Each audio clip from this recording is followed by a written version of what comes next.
Aujourd'hui dans cette vidéo, on va aborder un sujet très technique, l'osmose. Ouais, je sais que c'est un sujet qui est particulièrement brûlant, inquiétant pour certains, donc on parle osmose aujourd'hui. Qu'est-ce que c'est, comment on la traite et qu'est-ce qu'on peut faire avec un bateau qui a de l'osmose. Envie d'apprendre à naviguer? On a créé une formation 100% en ligne avec une centaine de vidéos, des bases pour débutants jusqu'à la préparation des grandes traversées en mer. Et c'est pas tout, revivez toutes nos aventures en Méditerranée grâce à notre deuxième formation où l'on vous partage les secrets d'un mouillage réussi et les lieux exacts de nos plus beaux ports et mouillages préférés. Un véritable guide vidéo. Et profitez-en, en ce moment on fait des super promos. On se retrouve sur le site internet www.voiliercorail.com.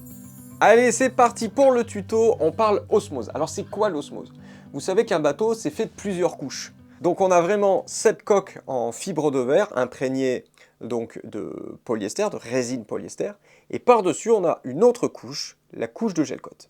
La couche de gel-coat, elle va servir à quoi? Elle va servir normalement à rendre votre bateau étanche, c'est-à-dire que ça empêche l'eau de passer dans la résine polyester. Il faut savoir que le gel-coat n'est pas totalement étanche. Voilà, c'est une matière, le gel-coat, qui va être principalement étanche, mais elle va laisser passer un petit peu l'humidité, et donc la coque va plutôt la rendre derrière. Le problème, c'est que quand le gel-coat commence à vieillir, il devient de plus en plus perméable, donc il va de plus en plus laisser passer l'eau. Alors attention, hein, c'est des quantités infimes, mais ça suffit.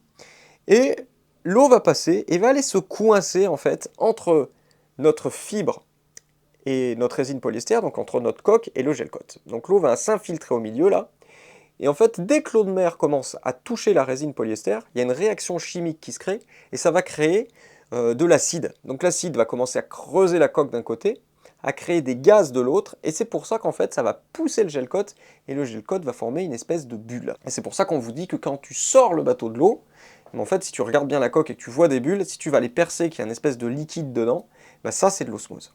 Alors quel est le problème de l'osmose? Tu t'en doutes bien, si l'osmose est peu avancée, bah oui, ça va te créer des petites cloques, ça va un petit peu creuser ta coque, ça risque pas grand chose. Le gros problème, c'est si tu laisses faire, c'est-à-dire que si l'osmose s'installe énormément et que tu as des grosses cloques, donc j'ai vu des bateaux avec un stade d'osmose avancé, ça te fait carrément comme des gros impacts, on a l'impression que quelqu'un a tiré au flashball ou à la K47 sur une coque, ça te fait vraiment des gros trous et qui vont être assez épais. Si tu laisses faire, ce qui va se passer, c'est qu'en fait les cloques, donc les trous d'osmose vont se faire de plus en plus gros, donc je te dis, hein, ça fait vraiment des gros trous de partout, et au bout d'un moment, effectivement, ça peut affaiblir la structure de ton bateau. Attention cependant, l'osmose, sur tous les bateaux qui tournent sur la planète, il y a très peu de bateaux qui coulent à cause de l'osmose. Il y a d'autres facteurs, mais en tout cas l'osmose, effectivement, alors c'est pas bon parce que déjà tu perds du prix de revente de ton bateau, un bateau osmosé va se vendre beaucoup moins cher qu'un bateau non osmosé. D'autre part, tu as bien quand même un affaiblissement de la structure, donc ça c'est moins bon. Et puis ton bateau, dans le temps, il va durer beaucoup moins longtemps. Donc oui, c'est mieux de le traiter. Maintenant, c'est pas une fatalité, c'est-à-dire que ton bateau n'est pas foutu, te laisse pas démoraliser par les gens qui vont passer en te disant ton bateau de l'osmose, bah, il est foutu. Non, pas du tout. Ça se répare, ça se traite, et c'est ce qu'on va voir dans la suite de cette vidéo. Allez, point 2, comment on détecte l'osmose? Alors déjà, l'osmose, ça se détecte le bateau hors de l'eau. Si tu la vois quand le bateau est dans l'eau, tu peux y aller avec un masque, un tuba, hein, regarder, ça peut se voir, mais là où tu le vois le mieux, c'est vraiment quand tu sors le bateau de l'eau. Et donc quand tu vas sortir le bateau de l'eau, tu te poses sur berre, tu attends un peu, et là tu vas pouvoir voir des cloques apparaître. Si tu vois des cloques qui apparaissent, quand tu les perces, qu'il y a un liquide qui sort, alors certains disent que ça sent le vinaigre, ça dépend. C'est pas une vérité en soi, parce que tu peux aussi avoir une osmose assez récente et ça n'a pas encore créé cette espèce de vinaigre acide. Donc méfiance. Mais de toute façon, si tu commences à avoir des cloques avec de l'eau dedans, c'est que l'eau commence à passer derrière le gel-coat, donc que ton gel-coat n'est plus étanche. Donc là, tu sais que c'est temps de traiter. Mais avant ça, avant que tu aies des cloques, il y a d'autres signes. Par exemple, ton gel-coat, quand tu sors, il peut y avoir des petites fissures à des endroits, où il peut être un peu terne, où tu peux avoir des plaques de gel-coat qui commencent à se décoller. Mais là, c'est signe qu'il commence à être vieilli, qu'il commence à plus accrocher, qu'il commence en fait à partir. Et donc là, tu sais que potentiellement, dans cette zone, bah oui, si tu laisses, ça va t'entraîner de l'osmose. Donc, on va dire que l'aspect de ton gel-coat peut t'indiquer que ton bateau, il va bientôt avoir des problèmes. Et donc, si tu traites maintenant, bah, au moins, tu es sûr de ne pas avoir de problème. Ensuite, tu peux aussi tester l'hygrométrie de ta coque, c'est-à-dire que tu as des appareils. Alors, tu as le Tramex, c'est célèbre, moi, j'ai pas le Tramex, j'en ai un autre. Tout simplement, c'est des appareils qui vont tester le taux d'humidité dans ta coque. En gros, c'est simple. Entre 0 et 5%, c'est très bien. C'est-à-dire que 5%, c'est vraiment la valeur d'une coque saine. Entre 5 et 10%, c'est acceptable. Au-dessus de 10%, ça veut dire que ta coque elle commence à être humide, que ton gel coat a laissé passer l'humidité, et que là, il est temps de la faire sécher et de la traiter pour qu'elle soit bien étanche. Allez, c'est parti, ton bateau il a de l'osmose, qu'est-ce que tu fais? Ou, admettons, on t'achète un bateau, c'est vraiment le bateau de tes rêves, mais il a de l'osmose, qu'est-ce que tu fais? Donc pas de panique, la grosse question, je le disais dans un autre tuto, c'est combien de temps tu veux passer finalement à t'occuper de ton bateau. Un bateau qui a de l'osmose, c'est pas grave en soi, mais il va falloir t'en occuper. Et donc pour t'en occuper, il va falloir du temps. Donc qu'est-ce qu'il faut faire? En premier, c'est simple, il faut retirer tout le gel coat. Et là vous allez vous dire, ah bah tiens, il y a des outils... Alors je vais vous répertorier tous les outils que j'ai fait, je vais vous dire le seul que j'ai gardé, le seul qui marche vraiment. Alors évidemment, on a essayé la ponceuse. Est-ce que ça marche? Oui, mais en combien de temps? Le gel coat, c'est horrible à poncer. Si vous avez déjà essayé de poncer du gel coat, en fait, c'est trop long. C'est-à-dire que le gel coat, c'est quand même une épaisse couche, et à la ponceuse, alors vous allez y passer des heures et des heures, parce qu'en fait, le gel coat, c'est vraiment épais, et il va falloir poncer, poncer, poncer. Les disques, vous allez en utiliser je ne sais pas combien. Donc vraiment, la ponceuse, c'est pas le bon outil. Alors on m'a aussi dit, bah oui, mais moi j'avais un outil de Fartool, une Rex, je sais plus quoi, un outil vraiment spécial décapage. Je l'ai essayé aussi, voilà, je suis allé l'acheter à Leroy Merlin, je l'ai essayé 1 minute. Et en fait ça ne marche pas parce que c'est fort, c'est vrai, mais en fait ça bute sur le gel coat. Et quand ça bute sur le gel coat, en fait ça le rend, ça le durcifie plus qu'autre chose. Je ne sais pas pourquoi, mais je pense qu'en fait ça chauffe, et que le fait que ça chauffe, ça le fait durcir. Bref, c'est une horreur, ça marche pas. Bien entendu, vous allez aussi me parler du rabot électrique cintrable. Alors oui, le rabot, ça peut marcher. Alors pourquoi cintrable? Parce qu'en fait, le rabot électrique de base, il est plat, et ta coque n'est pas plate. Donc si tu passes le rabot plat, ça va pas marcher. Donc tu as des rabots en fait qui sont cintrables, donc tu peux donner la forme de la coque en fait pour juste raboter finalement ce que tu veux enlever. Donc enlever le gel coat. Le problème de ça, c'est que le rabot, c'est super agressif. C'est-à-dire que tu vas enlever des couches, tu vas y aller franco, quoi. Mais ça marche, donc c'est une solution que tu peux prendre. Moi, j'ai pas voulu le faire, j'ai pas essayé le rabot cintrable. Alors le rabot cintrable, ça coûte dans les 500 balles. Il y a Virutex, je crois, qui fait des rabots qui sont très connus. Mais le rabot électrique cintrable, moi je le ferai pas parce que je trouve que c'est super agressif. À essayer quand même, hein, si tu en as un sous la main, tu peux essayer, mais attention de ne pas en fait enlever des couches de résine, parce que finalement, le risque c'est que tu en enlèves trop. Certains m'ont dit, tu peux le faire hydrogommer. Alors, l'hydrogommage, c'est fait pour enlever finalement l'antifouling. Tu sais, quand tu as beaucoup de couches d'antifouling, il y a des gens qui font anti-fouling sur anti-fouling sur anti-fouling, tu te retrouves avec 36 couches d'anti-fouling, des matrices dures, des matrices érodables. Donc l'hydrogommage, ça va te permettre de revenir au gel coat. Voilà. Mais si tu veux enlever ton gel coat et mettre ta coque à nu, en fait l'hydrogommage, ça va pas réussir. Tu pourrais utiliser le sablage, mais là encore une fois, c'est comme le rabot électrique, c'est des techniques qui sont hyper agressives. Le sablage, à la base, c'était fait pour les pièces métalliques. Nous, c'est des coques en polyester. Donc ça va envoyer du très très lourd. Moi perso, je voulais pas faire ça sur ma coque. Si vraiment j'avais voulu enlever le gel coat de ma coque, peut-être que j'aurais essayé le rabot électrique cintrable, à essayer. Il y a aussi une technique avec un chalumeau. Perso, je m'y risquerais pas parce que déjà d'une, bon, il y a le risque de faire flamber le bateau. Tu vas me dire, bah oui, mais bon, tu fais gaffe, d'accord. Le problème aussi de faire ça, c'est qu'en fait, tu vas chauffer ta coque à haute température et que ça a tendance à emprisonner l'humidité d'un coup dedans. Donc c'est pas très bon non plus. Finalement, il nous reste quoi? Il nous reste les ciseaux à bois et les grattoirs spéciaux. Donc les grattoirs là, tu sais, avec une espèce de boule où tu vas gratter. C'est très long, mais ça va être le moins agressif pour la coque. Et ça va être ce qui va être finalement le plus efficace avec le rabot électrique si vraiment tu as du gel coat à enlever. Moi, de toute façon, pour mon cas, je ne pouvais pas le faire puisque moi, j'ai plus de gel coat, parce que le bateau n'avait juste que des couches d'époxy. Donc, c'est pas vraiment la même chose. Et là, c'est vraiment, si tu veux, le rabot, c'est vraiment pour enlever des grosses couches. Moi, l'époxy, c'est plus fin. Donc, du coup, ça aurait pas convenu. Donc, du coup, on est allé au ciseau à bois. Alors, après, le ciseau à bois vs le racloir, on a essayé. Ciseau à bois marchait beaucoup mieux. Attention, un ciseau à bois, ça ne veut pas dire que tu y vas au marteau. Hein, parce que même si la coque, elle est dure, tu vas esquinter. Voilà. Nous, bon, on en a aussi avec le marteau. Ils s'y sont cassés les dents quand même parce que c'est quand même dur. Hein. Disons que si ta coque, tu arrives au marteau à rentrer dedans avec un ciseau à bois, c'est pas très bon signe. C'est quand même que ta coque, elle est pas très dure. Mais ça n'empêche pas quand même que tu vas faire plein d'impact. Donc c'est ça que je voulais pas trop faire. Donc moi, j'y suis pas allé au marteau du tout. Il y a certaines parties que Céani a été obligé d'attaquer au marteau, parce que vraiment là, l'époxy ne partait pas du tout.